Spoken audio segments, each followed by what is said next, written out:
मेरे जिगर के टुकड़ों जाने जिगर, कैसे हो? तो यार आई होप आप लोगों की सीयूईटी की तैयारी बहुत ही अच्छी, बहुत ही मक्खन चल रही होगी और हर बारी की तरह आपकी सीयूईटी की तैयारी में चार चांद लगाने के लिए मैं वैभव फबरॉय आपके लिए अकाउंट्स के इंपॉर्टेंट क्वेश्चंस और कैसे उनको अटेम्प्ट करना है लेकर आ चुका हूं। लेकिन उससे पहले एक बहुत इंपॉर्टेंट बात देखो, सबसे पहली बात तो आप लोगों का ना, आप सीयूईटी मतलब near it is about the corner, ठीक है, राउंड द कॉर्नर। तो अब आप लोगों को तैयारी एक तो बहुत अच्छी करनी पड़ेगी, मतलब पुल अप योर सॉक्स और अपनी जितनी जान डाल सकते हो डाल दो, क्योंकि एक बार आपने अच्छे कॉलेज एसआरसीसी जैसे कॉलेज में एडमिशन ले लिया तो मेरी जान आपके अगले 3 साल ही नहीं, अगली जिंदगी के आपके 30 साल बहुत ही अच्छे गुजर सकते हैं। गारंटी नहीं है लेकिन प्रोबेबिलिटी चांसेस बहुत बढ़ जाते हैं, क्योंकि अच्छी कॉलेज, अच्छा कोर्स, अच्छी जॉब, फिर भैया सब कुछ सेट है भैया, अच्छी लाइफ, अच्छी बीवी, अच्छा हस्बैंड, ये वो एक्सेट्रा। ठीक है, तो जोक्स अपार्ट, बेसिकली मैं आपको ये बताना चाहता हूं कि अपनी तैयारी को बहुत अच्छे, मतलब जितनी जान है डाल दो।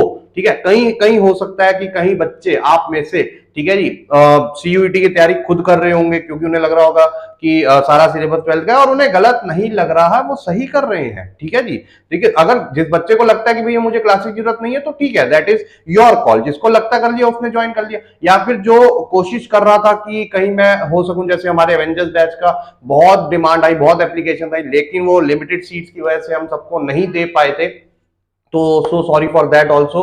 बट अब क्या होता है ना कि अब बच्चे खुद तैयारी कर रहे हैं, नो डाउट वो तैयारी बहुत अच्छी कर लेंगे, लेकिन जितने भी आपके कॉम्पिटिटिव एग्जाम्स होते हैं, ये एंट्रेंस एग्जाम्स होते हैं भैया, ये जो एमसीक्यू लेवल एग्जाम्स होते हैं ना, इनमें एक ही की टू सक्सेस है। जितने भी आप टॉपर्स का इंटरव्यू देख लो, वो यही बोलेंगे कि यार मैंने मॉक्स जितने ज्यादा हो सके मैंने अटेम्प्ट किए हैं। भैया जितने पॉसिबल मॉक्स हो सके आप अटेम्प्ट करो, क्योंकि बिना मॉक्स के आप नहीं कर पाओगे। हो सकता है आप लोगों ने बुक्स भी ले ली हो जिसमें मॉक्स और सैंपल पेपर आपको मिल रही हो, तो यार एक बात मैं आपको बता दूं, ये जो सीयूईटी का आपका एग्जाम होने वाला है या जितने भी एंट्रेंस एग्जाम होते हैं आज की डेट में, वो कंप्यूटर बेस्ड एग्जाम होते हैं, तो वैसी फील लेना बड़ी जरूरी है। ये एक प्रैक्टिकल स्टोरी मैंने सुनी थी कि एक बच्चा जो, मतलब वन ऑफ माय स्टूडेंट, तो वो बहुत अच्छी, आज से 2 साल पहले की बात है, तो वो बहुत अच्छी तैयारी करता था, वो बहुत इंटेलिजेंट बच्चा था, लेकिन उसकी दिक्कत ये होगी ना, उसने ना ऐसे कोई कंप्यूटर बेस्ड टेस्ट की ना तैयारी नहीं करी थी। ठीक है, तो वो कह रहा मुझे, जब वो पेपर देकर आया, कि सर मुझे कुछ समझ ही नहीं आया, मतलब क्वेश्चन मुझे सारे आते थे लेकिन वो सारा टाइम ना कंप्यूटर से ये वो, क्योंकि मुझे तैयारी ही नहीं थी कंप्यूटर बेस पे। मैंने मॉक करे सर, मैंने सबसे ज्यादा मॉक्स करे, मैंने जिससे भी पूछा उसने, मतलब मेरे 50% ही करे हुए थे। ठीक है, तो उसने इतने मॉक्स की तैयारी करी, लेकिन वो बुक में तैयारी कर रहा था। अब बुक में तैयारी करना और कंप्यूटर में यार अलग बात होती है ना, वो क्लिक करना, वो आदत भी तो होनी चाहिए ना, क्वेश्चन कैसे दिखेंगे, ये वो एक्सेट्रा। तो टेंशन क्यों ले रहे हो यार, आपके लिए लेकर आ चुका है एडू कैप्टन एक मॉक टेस्ट सीरीज, पूरी की पूरी ultimate mock test, 280 plus full length mock test, और पूरी वैसी फील आएगी आपको। कंप्यूटर पे बैठ के देना, फोन पे मत देना, कंप्यूटर पे बैठ के देना, पूरी की पूरी वैसी फील आने वाली है आपको जैसे आप सीयूईटी का एग्जाम दे रहे हो, ताकि उसकी भी प्रैक्टिस आपको हो जाए। भैया उसकी प्रैक्टिस करना भी इक्वली इंपॉर्टेंट है। सिर्फ पेपर पे या उस पे बुक पे आप कर लोगे तो वो आपकी नॉलेज या फिर आपकी तैयारी तो हो रही है, लेकिन करना कैसे है वो करना बड़ा जरूरी है। ठीक है, तो ये बहुत इंपॉर्टेंट है। सिर्फ स्टिम्युलेटर पे गाड़ी चलाना सीखना इज नॉट, एक्चुअल गाड़ी चलाना इज, उसमें फर्क होता है ना, तभी तो ड्राइविंग लाइसेंस बनेगा ना मेरी जान। तो बस आपके लिए मॉक टेस्ट सीरीज हम लेकर आ चुके हैं भैया, 280 प्लस फुल और 300 प्लस टॉपिक वाइज आपको टेस्ट मिलेंगे, और सबसे बड़ी बात, वीडियो सॉल्यूशंस मिलेंगे। क्या मिलेंगे? Video solutions. भैया बहुत इंपॉर्टेंट है ये, क्वेश्चन बैंक्स भर भर के मिलेंगे, मतलब जरूरत ही नहीं है बुक्स बुक्स एंड ऑल की, मतलब सब यहीं पर आपके लिए हमने कवर कर दिया तैयारी के लिए। बस क्या नहीं पढ़ाया जा रहा, टॉपिक्स नहीं पढ़ाए जाएंगे। उसके लिए तो यार अगर आप लोगों ने ऑप्ट नहीं किया तो आप लोग समझदार हो, तो आप लोग खुद तैयारी कर रहे होंगे, लेकिन तैयारी असली कब होगी, तैयारी पे चार चांद कब लगेंगे, जब आप अच्छे से मॉक्स परफॉर्म करोगे। तो मेक श्योर इस अपॉर्चुनिटी को अच्छे से ग्रैब कर लो, क्योंकि यार ये बहुत ही मिनिमल कॉस्ट में आपको मिलेगी, लेकिन ये तैयारी जो है ना, बहुत मतलब एक नेक्स्ट लेवल अप ले जाएगी आपकी। तो मेक श्योर इसको चेकआउट करिएगा। ठीक है जी, एडू कैप्टन के एप्लीकेशन पे डाउनलोड, एडू कैप्टन एप्लीकेशन को डाउनलोड करो और आपको सारी कहानी अपने आप पता चल जाएगी। ठीक है, चलो moving on to the questions. तो सबसे पहले आते हैं हम question number 1, out of the following item which one is shown in receipt and payment account. कौन से वाले रिसिप्ट एंड पेमेंट अकाउंट पे दिखाया जाता है? अब हमें अच्छे से पता है रिसिप्ट एंड पेमेंट मतलब sir cash account, cash book. ठीक है, तो जिसमें कैश में डील हो रहा हो, आउटस्टैंडिंग सैलरी, सर मिली, हमने पे कहाँ करी है तो नहीं आएगा। डेप्रिसिएशन नहीं सर, ये तो नॉन कैश होता है। एक्रूड सब्सक्रिप्शन ये तो मिली नहीं ना हमें। तो life membership fees, even though अब कई बच्चे क्या है ना, क्वेश्चन का समझने का बड़ा भी होता है, कहीं इसको इनकम एंड एक्सपेंडिचर, क्योंकि ज्यादातर प्रैक्टिस उसकी करी होती है तो इनकम एंड एक्सपेंडिचर दिमाग में लेके बैठे होते हैं और जल्दी जल्दी से कर देंगे सर डेप्रिसिएशन डेप्रिसिएशन डेप्रिसिएशन। नहीं बच्चों, लाइफ मेंबरशिप फीस वो कैश कैश अकाउंट पूछ रहा है आपसे। Second question, how would you treat the following items in case of a not-for-profit organization? Receipt from charity show 7,000, expenses on charity show 3,000। तो इसमें क्या होता है कि जो भी हमारे ये ऐसे रिसिप्ट मिलते हैं, स्पेशल रिसिप्ट जिनको हम बोलते हैं, तो एक्सपेंसेस इन्हीं में से डिडक्ट करके जो बैलेंस बचता है, अगर वो बैलेंस ऐसा है कि डेबिट ज्यादा है क्रेडिट से, तो हम दिखाते हैं उसको debit side of income and expenditure. और यहाँ पर क्लियरली, क्योंकि इनकम क्रेडिट होता है और एक्सपेंस डेबिट होता है, तो क्रेडिट ज्यादा है डेबिट से, तो जो इनकम है वो कहां दिखाई जाएगी, बिल्कुल ठीक credit side of income and expenditure. देख रहे हो, बेसिक्स चेक करेंगे वो आपके। The opening balance of prize fund was 32,800. During the year, donation received towards this fund was 15,400. तो हम बना लेते हैं यहाँ पर हिसाब, ओपनिंग बैलेंस 32,800, उसके बाद हम ऐड कर लेते हैं इसमें 15,400। अमाउंट स्पेंट ऑन प्राइसेस, अब प्राइस फंड था और प्राइसेस एक्सपेंस आ गया, तो हमें पता है फंड से ही माइनस करेंगे 12,300। And interest received on price fund investment, और कोई भी फंड है उस पे जो इनकम अर्न करते हैं तो वो उसी में ऐड हो जाती है, तो 4,000 इसमें ऐड हो गए। तो 15,400 माइनस 12,300 ये बच गए आपके 3,100, 4 और 3 7,100, 32 plus 7 is 39, 8 plus 1 is 900, 39,900। Can I see the option? Yes. तो एक ऑप्शन देखते हो ना तो बूस्ट हो जाता है हमारा थोड़ा सा कॉन्फिडेंस कि यार चलो पहली बारी में किया और ऐसा ऑप्शन भी अवेलेबल है। लेकिन मेक श्योर ओवर कॉन्फिडेंट नहीं होना, एक बार दोबारा वेरीफाई कर लेना जब टाइम बचे तो, ठीक है। The book of business shows the capital employed on December 31, 2006 was 5 lakh, and the profit for last 5 years is 40, 50, 55, 70 and 85। ठीक है, तो you are required to find out the goodwill based on 3 years purchase of super profits of the business, given that the normal rate of return is 10%। अब हमें उसने ये नहीं बताया कि एवरेज प्रॉफिट कितने ईयर्स का लेना है, तो हम पांचों का ले लेते हैं। तो 40, 50 हो गया आपका 90, ठीक है, 90 प्लस आपका 50 हो गया 140, 140 प्लस 70 210, 210 प्लस 80 होता है 290, 290 प्लस 10 हो गया 3 लाख, 3 लाख पूरा हो गया।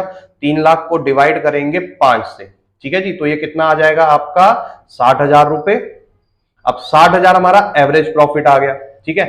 और उसने क्या बोला, कैपिटल एम्प्लॉयड था 5 लाख, 5 लाख का 10% हो गया सर 50,000, तो हमारा नॉर्मल प्रॉफिट कितना आ गया, normal profit 50, average profit 60, difference हो गया 10, जो कि होता है आपका सुपर प्रॉफिट। और गुडविल निकालना है, गुडविल ही निकालना है ना, ये फंड वैल्यू ऑफ गुडविल, तो 10,000 इंटू 3 ईयर्स परचेज बोला, तो 30,000 शुड बी योर आंसर, ठीक है। अगर कुछ गलती हो जाए तो भैया, क्योंकि अब क्या होता है ना, क्वेश्चन करा रहा हूं, कई बार क्या होता है कि जल्दबाजी या फिर उस चक्कर में कुछ एक आधी चीज मिस हो जाती है, तो जरूर कमेंट में लिखिएगा, ठीक है।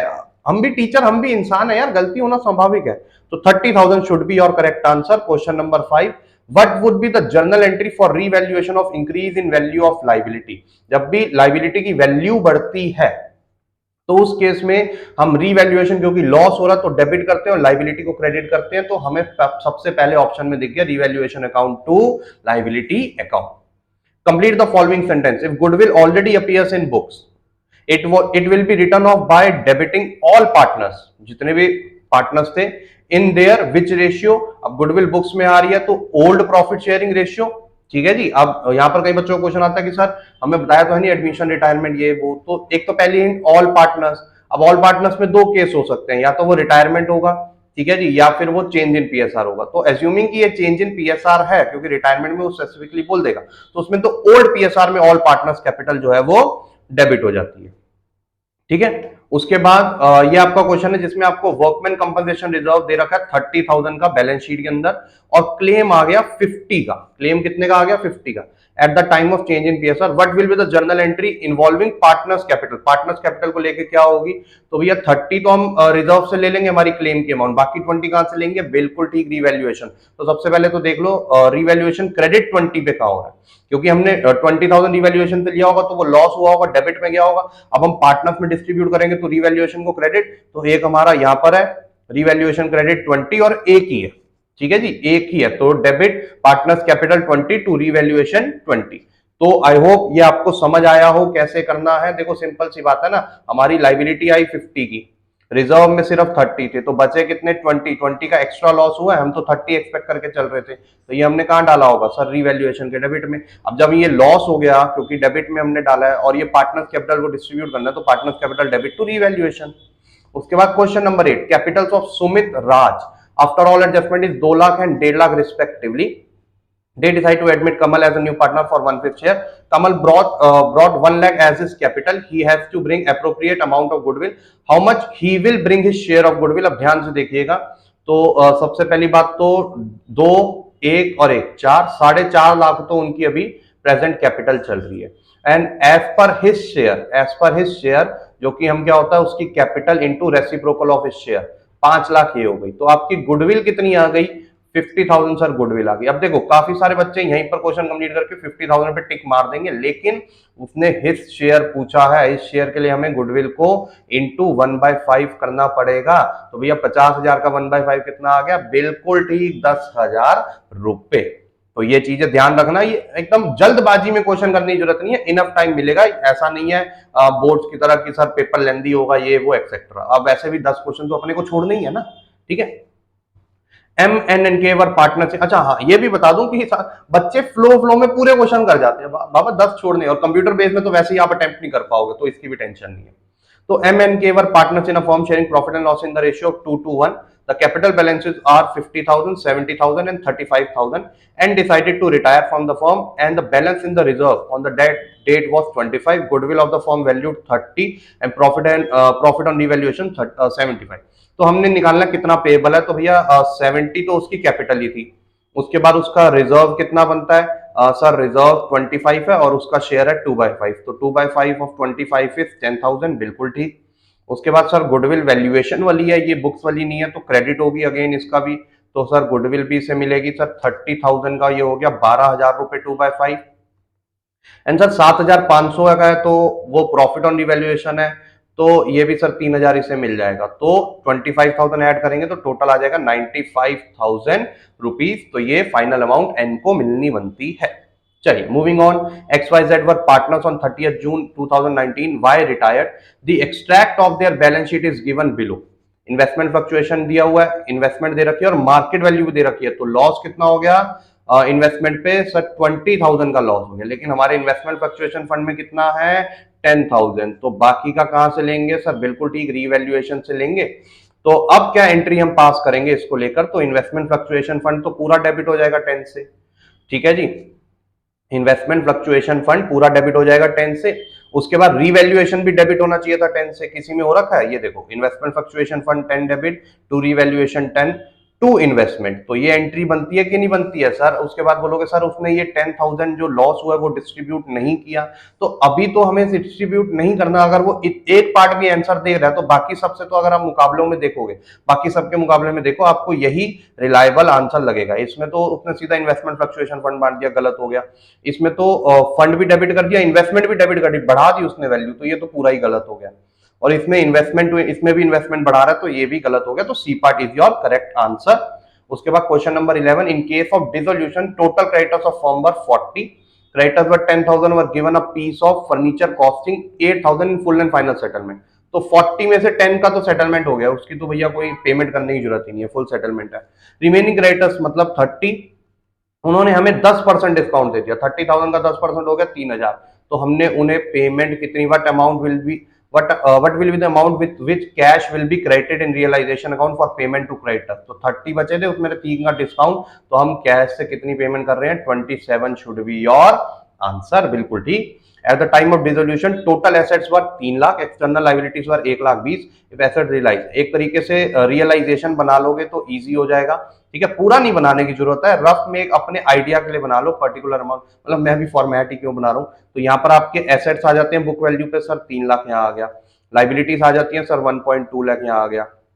उसके बाद if asset realise 120%, asset realise 120 मतलब 3 लाख पे आप 20% जोड़ दोगे तो ये आ जाएगा आपका 60,000 रुपए, ठीक है।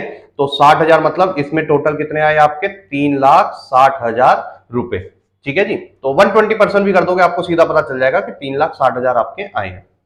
उसके बाद लाइबिलिटीज की कोई इंफॉर्मेशन नहीं, तो पूरी पेमेंट हो जाएगी 1.2 और रियलाइजेशन एक्सपेंसेस थे वो 4,000 थे। अब आपको बताना प्रॉफिट और लॉस, तो ये तो कट गया, यहाँ पर 60,000 प्रॉफिट में जा रही है और 4,000 का वो एक्सपेंस हो गया, तो 56,000 should be your answer in profit case. ठीक है, तो कहीं पर ऑप्शन दिख रहा है सर? बिल्कुल दिख रहा है, प्रॉफिट 56,000, इजी पीजी। उसके बाद a company purchase a machinery for 6 lakh out of which 1 lakh was paid immediately and the balance was discharged by issue of equity shares of 10 each at 25% premium. How many shares will be issued by the company to vendor? तो 6 में से एक तो दे दिया, तो 5 लाख ही हम दे रहे हैं ना शेयर से। ठीक है, और 10 का शेयर है, 25% प्रीमियम हमेशा इशू प्राइस से करते हैं। 12.5 हो गया, इसको 10 को अलग कर लेते हैं। ठीक है जी, अब ये 5 2 10 एंड 5 2 एंड 5 25 इंटू 5 125। अब ये हो गया आपका 25 2 0 0 0 2 2 4 40,000 आ रहा है कहीं पर? सर बिल्कुल आ रहा है, 40,000 should be your answer. Which of the following is not a purpose for which the securities premium can be used? Issue fully paid up bonus shares होता है sir, issue partly paid bonus share नहीं होता है, क्योंकि दोनों में से एक होता है और हमेशा फुली होता है, मतलब फ्री का दिया पूरा का पूरा शेयर। ठीक है, बाकी दो भी होते हैं, कंफर्म करने के लिए चेक कर लिया। उसके बाद दो preference share which do not carry the right to receive arrears of dividend, ये हमें अच्छे से पता है, जिनको अरियर्स की जो पीछे वाला उनका रह गया, उनको नहीं मिला, प्रॉफिट नहीं हुआ होगा, तो उसको बोलते हैं non cumulative, they can not cumulate their arrears. ठीक है जी, रात गई बात गई, छुट्टी, simple. Vani Limited forfeited 20,000 equity shares of 100 each for non-payment of first and final call of 40 per share. तो maximum discount at which these shares can be issued, तो जितना फोर फीचर पे हमें मिलता है, अब 40 उसने नहीं दिया तो कितना दे दिया होगा सर? 60 दे दिया होगा, तो बस हम 60 ही मैक्सिमम डिस्काउंट दे पाएंगे। 20,000 इंटू 60 हो गया आपका ये, तो कितना हो गया सर? ये हो गया सर 12 लाख रुपए हम मैक्सिमम डिस्काउंट दे पाएंगे। क्या आपको ये बात समझ में आ रही है कि नहीं आ रही? बहुत ही ईजी है यार। तो हाँ, एक बात और बता दूं कि मैंने शुरू में बोला था कहीं बच्चे अपने आप तैयारी कर रहे होंगे, बिल्कुल कर रहे हैं, बहुत अच्छी बात है, I am proud of you. ठीक है, लेकिन लेकिन लेकिन जनरल टेस्ट मत छोड़ देना उसमें भाई, क्योंकि अपने आप तैयारी करते वक्त ना जनरल टेस्ट की तैयारी आप इतने अच्छे से नहीं कर पाओगे। कोई टेंशन की बात नहीं भाई, edu captain has your back, पूरी की पूरी प्लेलिस्ट आपको डिस्क्रिप्शन में मिल जाएगी, पिन कमेंट में मिल जाएगी। जनरल टेस्ट क्या, वर्बल, ईच एंड एवरीथिंग, आपको सब कुछ मिल जाएगा मेरी जान। बस इसको देख लेना, अपना प्यार कमेंट में बरसा देना, थैंक यू बोल देना रिस्पेक्टिव सर को, ठीक है, जिन्होंने वीडियो बनाई है, क्योंकि आपका फायदा होने वाला है फ्री ऑफ कॉस्ट। क्यों फ्री ऑफ कॉस्ट? तो ये मत करना, बिल्कुल देख लो इसको, पूरी प्लेलिस्ट को देख लो। ठीक है, आपकी बहुत अच्छी जनरल टेस्ट की तैयारी हो जाएगी और you will also excel in general. जो सिर्फ डोमेन के भरोसे जा रहे हैं और उनको लग रहा है यार कौन जनरल टेस्ट पे पैसे बर्बाद करे, तो नहीं मांग रहे भाई पैसे, टेंशन मत लो, पैसे नहीं मांग रहे, प्यार मांग रहे हैं, हार्ट मांग रहे हैं कमेंट में बस। ठीक है, तो ये दे देना आप। चलिए अगले क्वेश्चन पे, डिवेंचर होल्डर्स आर कौन होते हैं? बिल्कुल सही, लेंडर्स ऑफ द कंपनी होते हैं। ठीक है, what journal entry will be passed when purchase consideration is equal to net asset while purchasing a business from vendor? while purchasing business from vendor, तो कौन सी एंट्री होती है जब परचेज कंसिडरेशन इक्वल है नेट एसेट्स के? ठीक है, तो मतलब ना ही कोई गुडविल और ना ही कोई कैपिटल रिजर्व नामक अकाउंट खुलेगा। तो देख लो भैया, किसी में जिसमें, अब देखो इसमें कैपिटल रिजर्व गोली मारो, इसमें कैपिटल रिजर्व गोली मारो, इसमें गुडविल गोली मारो, तो आंसर क्या बचा sir? Sundry asset to sundry liabilities to vendor. बिल्कुल ठीक, इक्वल बोल दिया उसने। उसके बाद what are the items shown under the heading current assets in the balance sheet? तो करंट एसेट्स में आई गेस तीनों ही आपके करंट एसेट है, सन्ड्री डेटर्स हो, इन्वेंट्रीज हो, इंटरेस्ट एक्रूड ऑन इन्वेस्टमेंट हो, तो all of these. Consider the following statement given below. अब कॉमन साइज कंपैरेटिव भी आ रहा है, सिलेबस जरूर देख लेना भैया, सब एडू कैप्टन के चैनल पे सब हमारी वीडियोस मिल जाएगी, सिलेबस कंपैरिजन ये वो। In common size balance sheet each item is converted into percentage of share capital. नहीं, कॉमन साइज बैलेंस शीट में हम टोटल करते हैं बैलेंस शीट का, उसका परसेंटेज लगाते हैं, तो गलत हो गया। उसके बाद common size statement of PNL, the item each item is converted into percentage of total expenses, ना ना ना ना, परसेंटेज ऑफ टोटल सेल्स, ठीक है जी, not also total revenue, total sales. ठीक है, in comparative profit and loss, तो ये भी गलत हो गया। Absolute and percentage in the items during the two period of times are calculated, बिल्कुल ठीक बात है, तो only 3 is correct, only 3 is correct. Which of the following transaction will not result in flow of cash? किससे flow of cash नहीं होगा? तो issue of equity shares, पैसा आता है, दमड़ी आती है, परचेज ऑफ मशीनरी, पैसा जाता है, रिडम्पशन ऑफ 9% डिवेंचर, पैसा इससे भी जाता है, कैश डिपॉजिट इनटू बैंक, ये नो फ्लो माना गया है, क्योंकि bank is also cash and cash equivalent part. Dividend receive by financial enterprise is shown in cash flow statement under. Dividend मिला, वैसे नॉर्मली इन्वेस्टिंग में जाता है, लेकिन फाइनेंशियल एंटरप्राइज है, उसका काम ही यही है, तो किस में चला जाएगा? ऑपरेटिंग एक्टिविटी में। बिल्कुल सही बात, ठीक है जी। तो आई होप आपको ये क्वेश्चंस अटेम्प्ट करने में और मेरे से समझने में बहुत ही मजा आया होगा, और मैंने जितने पॉइंट्स आपको बताया भैया, मेक श्योर आप इनको ध्यान में रखिएगा। और जैसे जैसे आपका सीयूईटी का एग्जाम पास आता जा रहा है यार, सिर्फ 20-22 दिन बचे हैं, तो और ज्यादा एंजाइटी बढ़ती जाती है, कोई नया नोटिफिकेशन, कोई कुछ एक्सेट्रा एक्सेट्रा एक्सेट्रा। जैसे रिसेंटली आपने एडू कैप्टन के चैनल पे भूपिंदर सर की वीडियो देखी होगी कि एक डीयू ने अपना एक नोटिफिकेशन निकाला कि 15 मई के आसपास उनके फॉर्म निकलेंगे। मतलब आप सीयूईटी दे रहे हो, वो तो एंट्रेंस एग्जाम है, उसका स्कोर डीयू में काउंट होगा, तो उसके लिए अलग से फॉर्म भरना पड़ेगा ना मेरी जान।